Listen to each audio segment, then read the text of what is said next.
Hi, I'm Mr. Davis, this is GCSE History, and this is Hyperinflation. Hyperinflation was a time when prices in Germany skyrocketed, millions of people lost their jobs and businesses shut. It was a time when money became effectively worthless.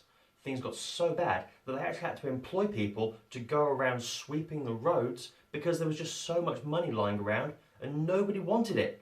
Which was kind of good, considering that everybody else had been made unemployed, so becoming a road sweep, sweeping up the money, gave them a job. To understand why money became so worthless in Germany, you've really got to go back to the Treaty of Versailles, where Germany was forced to pay £6.6 billion in reparations. By the end of 1922, Germany had frankly run out of money. It had nothing left to give France, the USA and Britain. It was so bad that they were giving away coal, steel, all their exports to try and make up for those reparations. But by 1923, it was all over. Germany had nothing left to give. But France still expected something in the region of £50 million that year. Money they never got. Rather than taking sides and saying okay, the French decided to invade Germany. Invade the region known as the Ruhr, which was where Germany's economic powerhouse was, where its steel mills were, where all its big factories were. The French were thinking, hey, if you're not going to give us money, we'll take it from you.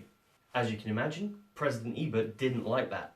And so, rather than deciding to try and go to war with France, remember he's got no army, he called on all those people in the Ruhr to go on strike. They called it passive resistance, which meant sitting at home, doing nothing all day, and not going to work to give the French all those materials. Now, while that might sound like a good idea, getting people to go on strike, not working, making the French leave, the German people, just like Lunch Money Lewis, still had bills to pay. They couldn't not go to work, they couldn't just sit at home. They needed money.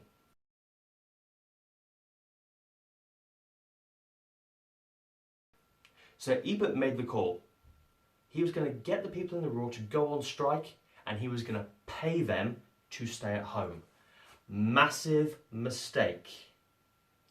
When Ebert announced that he was going to pay the German people to sit at home, it sent shockwaves through the economy. Everyone thought, fantastic, we'll sit at home and get paid. But then prices started to rise. It caused inflation, hyperinflation. Prices rose on a daily basis as shopkeepers wanted more and more of that money that was being given out in effect for free. When those prices rose, Ebert made another disastrous decision. Rather than simply trying to control the price of things like bread, of milk, he decided he was going to print more money and give that to the German people, but without taking any money that's already in circulation out. Well, all that did was led to prices rising faster and faster and faster. It was uncontrollable. Take bread, for instance. In the summer of 1922, a loaf of bread would cost just 163 marks. By September 1923, that same loaf of bread cost 1.5 million marks. Nothing really compared to November 1923, where the same loaf of bread cost over 200 billion German marks.